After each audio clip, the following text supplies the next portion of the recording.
Before we get into the video, if you like this at any point, please let me know down in the comments. Please like and subscribe. And if you have any questions, you can ask me in the comments and I'll try to get to them and answer them.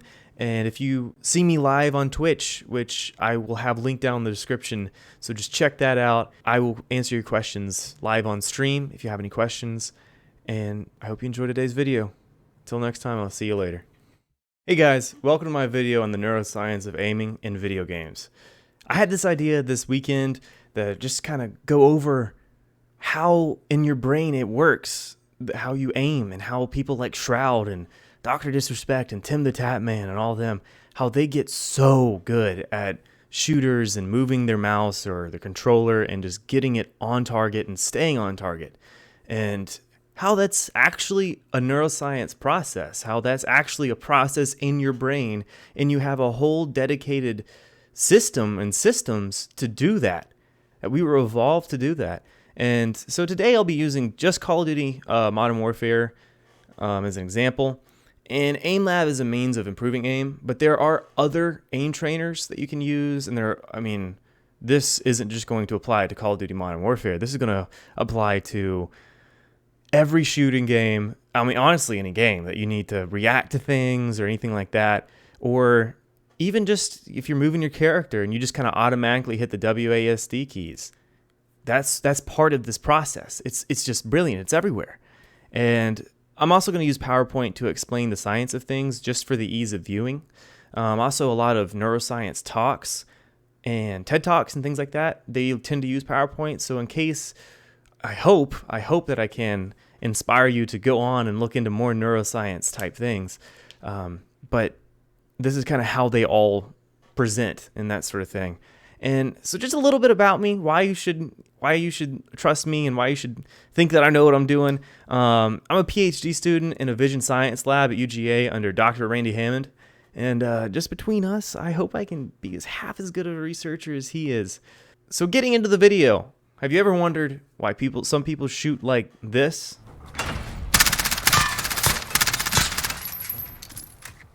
And then they go to this?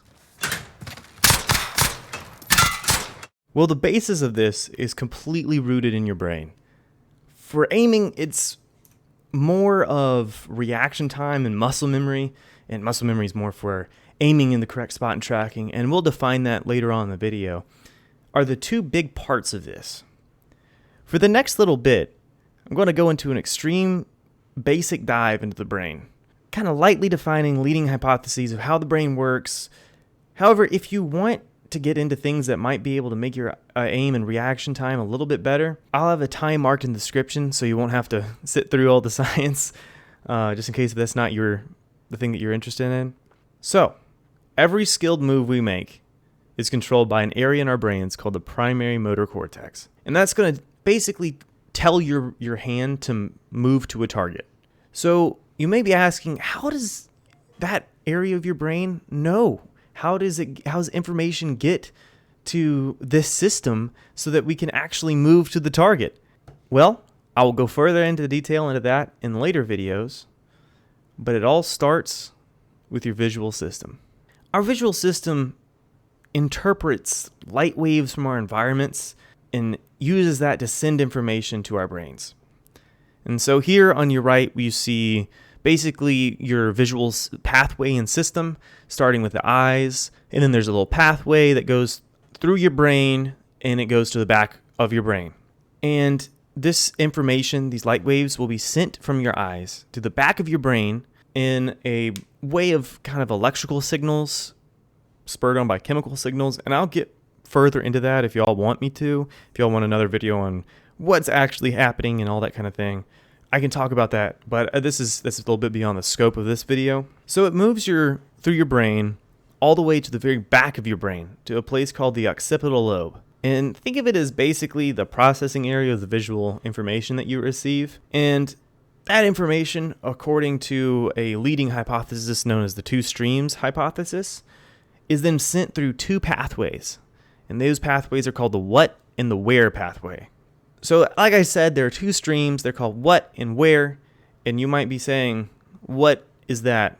And and so the what pathway is basically determining I mean, quite literally to its name. So thank you, scientists, for making this easy to remember. It determines what something is and will actually help you remember things, but we'll get into that in a later video if you'd like me to. And there are a few connections that deal with that, but that's just, like I said, a little bit beyond the scope of this video. Now, the where pathway is, can I get a drum roll, please?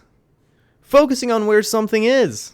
So surprising. And it also actually helps you with how to react to that stimulus. So the where pathway is thought to have connections with a thing called the premotor cortex. And so we're moving our way to that primary motor cortex and down to your hand in a way to react to a stimulus. The premotor cortex is connected to this little gremlin on the bottom right. The rightmost gremlin on the bottom right. This represents the connections and areas of the primary motor cortex in the brain. So you see how the hands are very large, the face is very large. It's because that is where a lot of the brain tissue is actually dedicated to servicing those parts. So if you look at the image above the little monstrosities right there, you will see a hand and a face and a leg and a foot. You may be wondering, what is that? Oh my gosh, that's creepy. It's actually supposed to represent your primary motor cortex and what parts of the brain tissue are related to what. So the hand and the face are huge because it has so much representation in the primary motor cortex. And non-human primate research points to the premotor cortex as the area prepping for movement. So it's kind of like deciding on what to do, while the primary motor cortex actually tells you to do the movement. So you may be saying, well, this is cool and all, but how does this even work with aiming in a video game? The fuck did this guy kill me? I'm getting killed by a team. Well, in the clip that you just witnessed, that's from one of my streams, and it's a clip of me taking on two guys. I'm just going to kind of walk you through the process of what happened. So my eyes perceived the bad guy, well, in this case, two, and then that information is then sent to my brain through these pathways, through the visual pathway, through that what and where pathway. It's just going through, and it reaches the primary motor cortex. The primary motor cortex then sends a command down to my hand, and it goes through my brain, down my spine, down my arm, all the way to my hand. And this is what is telling me to move my mouse. In my case, it's my mouse. For you, it may be like a joystick on your controller or something like that, to react to that bad guy. And then I also had a signal saying, okay, ADS, and pull the trigger. And so basically hit the left and right mouse buttons. And so I was able to beat these guys. And that's what was happening in my brain as that entire clip was happening. And this is just amazing. I mean, just think about it. That happens in your brain, like the average human, about 200 to 300 milliseconds. And that's your reaction time. Like that, what I just described happened in 200 to 300 milliseconds. I mean, that's just mind-blowing. So you may be saying, okay, whatever, what? It's all well and good to have this information. We saw your clip, dude. All right. But the real question is how can you become an esports god? Well, I can't promise you that you'll become Shroud using your body's natural learning abilities. And maybe you may not step on stage with FaZe. And I know we all want to, but it will definitely make you improve. As a serious note and as a disclaimer, I don't want you comparing your aiming to someone else. This applies to everything in life, but I don't want you to compare yourself to somebody else. Only compare yourself to how you were before. We're all on our own separate journeys, so it's not fair to yourself to say, I'm not Shroud's level of aiming, so I'm terrible. I just can't play the game. No, we all will get to where we need to be. You just need to focus on yourself. So now that I got the serious note out of the way, what can you do? As we talked about earlier, there are two aspects of being able to assess a target and aim and win the fight, and that's reaction time and muscle memory. And we'll kind of define muscle memory a little bit later on, but first we're going to talk about reaction time. It is a little bit harder to improve than muscle memory. There's no set way that this is going to make your reaction time faster. But there has been research on how to improve your reaction time over time. And so we'll get into that now. The first thing you can do is actually exercise. There's been a ton of research on how exercise improves your reaction time, just kind of basically improving the connection with your body and that sort of thing. There's a whole lot of processes that are happening that, again, are beyond the scope of this video. And so I just there's one article on the top left that just as an example. Of course, there's the drawing dude benching. So exercise can be used as much as I hate to say it, cardio included.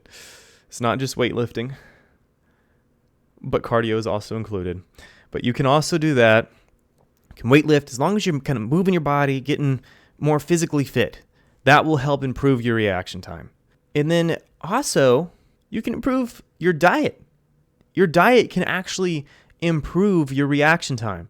And so this is something that my primary investigator, the guy that I'm getting my PhD from, this is kind of the research that he has done. On the left, there's a bunch of leafy greens. You can add leafy greens to your diet. And how this works is that leafy greens have two things in them called lutein and zeaxanthin. And so you can get them as supplements as well. So you don't have to add a just ridiculous amount of spinach. You don't have to buy out your grocery stores of spinach or lettuce or anything like that. You can also get a supplement. And what this kind of does is that it will improve a thing called macular pigment in your eye. And it also makes your brain a little bit more efficient. And so basically that's how it improves your reaction time. So you get a little bit faster reaction time because your brain is becoming more healthy. Your eyes are working a little bit more efficient. Your brain is becoming a little bit more efficient. And this has happened, the study happened over several months, so it may not happen immediately, but say 3, 4, 5 months down the line, a whole year down the line, if you have tested your reaction time, it should have improved if this was the culprit behind a slower reaction time. And so this study on the right kind of shows how healthy young adults on lutein and zeaxanthin supplements, who are supposed to be at their peak cognitive capability and reaction time since they're healthy young adults, actually significantly improved their reaction speeds. Reaction time is also influenced by a few other things, and I kind of wanted to get on the decreasing of cognitive capabilities as well. So that's going to be the lack of sleep and alcohol. So sleep is going to either make you feel better or make you feel worse depending on how much you get. If you get too little sleep, you will have off days in reaction time. It will happen. You will have a day you are not as good at reacting to things because you're tired. And that's what that study on the right says. And so don't worry about a day that you're like, oh man, I can't react to anything. It may be because you're tired. And if anybody has ever been under the influence of alcohol, if you are above age, you'll know that it will mess with your motor capabilities. It also makes your reaction times a little bit slower and probably not as good because you are not really working at the peak capacity of your brain. And I can actually explain about how alcohol works in your brain, that sort of thing, in later videos if you guys want, but just let me know down in the comments. So that the article on the left is what's showing about how alcohol slows down your reaction time. It's just one of many. So now we've covered the speed at which you react to a stimulus. And there's some ways to try to improve it. And now you're saying, hey, Colin, I can react to the stimulus, but what does that mean if I can't hit it? What if I keep missing? What if I keep flying over to the other side of the world with my mouse just when I see a guy on my left and I don't hit him? Well, that's where muscle memory, well, more accurately, procedural memory comes into play. So this is the extremely important aspect of actually being able to hit what you want to target. So say we're in a competitive online shooter. You don't, like I said, you don't want to just react to the stimulus. You want to be able to hit it. So procedural memory is basically how once you perform a task over and over and over again, it causes your brain to unconsciously remember what to do. And that's shown by the bottom right picture. And the link is down below. It's from Oxford University's Medium. And that article, if you can look at it, I would highly, highly recommend reading it. It's very, very interesting. And it just talks about muscle memory in extreme depth and how this works, stuff like that. And the figures for their memory, it's very simple to read. And I really like this figure. And it kind of sums everything up. So we want to improve that unconscious procedural memory. And also, how does that work? As we keep learning using procedural memory, something called procedural learning, it actually strengthens the connections in that primary motor cortex, or it maybe increases the number, but it makes those connections in that area of your primary motor cortex better. Again, you're saying, look, Colin, I just play the game, but I never seem to improve my aiming over time. How else can I get muscle memory? Well, to use a school example, think of that as constantly having a test on material you haven't studied for other than the last time you took the test. So you say, I can't hit the target. But the only time you're actually trying to hit a target is when you're playing the game in a competitive sense. Or, since I'm a guitarist, an example would be like trying to play Marty Friedman's solo on Tornado Souls. And if you haven't listened to that, I highly recommend. It is just, oh my gosh, it is. I don't have the words to describe that solo. It's amazing. So he's trying to play that solo as fast as he does without ever really slowing down and learning all the notes, and maybe in other songs, all the chords that are part of the song. See, this slowing down is a big part in the guitar community and something that I try to practice as well. And that's what I'm going to call slow down, breathe, and focus.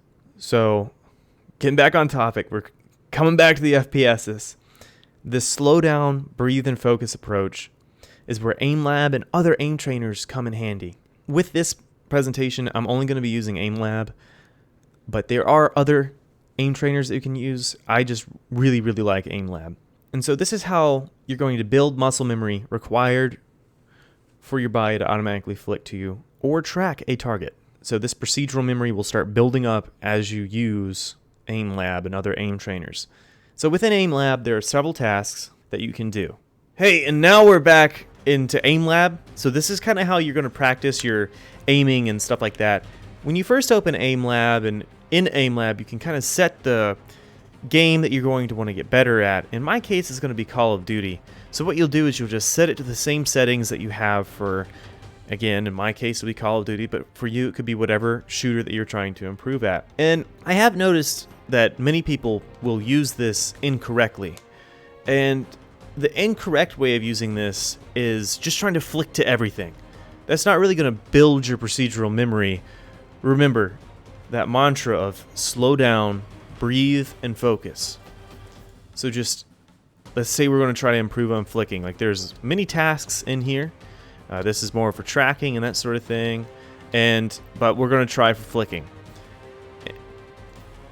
So what I'm going to show now is not the right way to begin your practicing. So again, this is what you shouldn't do when you first start out.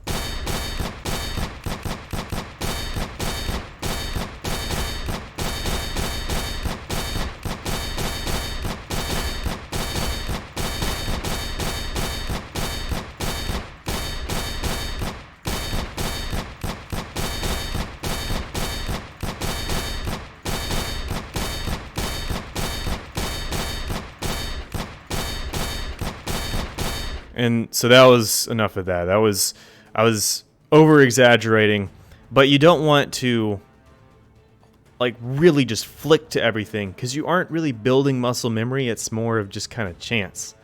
And you can see that although it was an over exaggeration, I was getting not that great of accuracy. So what you want to build when you flick is accuracy. So you want to go slowly. You want to do something more like this. So this is kind of what you need to do when you begin.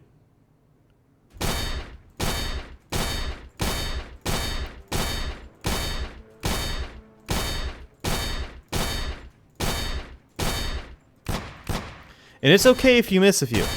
It's okay if you miss a few, because, I mean, eventually you will miss, but you want to kind of just do something more like this, and you want to kind of go in more of like a straight line to get over to them and that sort of thing. You want to kind of follow what you would do trying to flick to somebody, but you want to just have it slowed down. You want to really focus on accuracy. So that's more of the right way to use these aim trainers. And you just want to go a little bit slower. Again, think about that slow down, breathe, and focus technique, because you're literally trying to build connections in your brain. And so once you get a little bit better, you can start speeding things up. And you can also test yourself trying to just flick on everything, and you can speed up and just see how well that you're doing, how well you're improving. But just start trying to focus on slowing down and helping your procedural memory see a target and go, hey, I can hit that, and then automatically move your mouse to hit that target. And as for tracking, like I said before, there's that tracking test that they have, which is just, it's really good. This one's really good, and then the strafe track is very good too. Well, this has been it for the overview on how a neuroscientist in training would improve his aim. So if you have any questions, you can either ask me down in the comments or even on my live stream at twitch.tv/lift. And I hope with this video that y'all will have the tools to keep improving. And this will be a slow process. Please keep that in mind. Just keep at it. You can do it.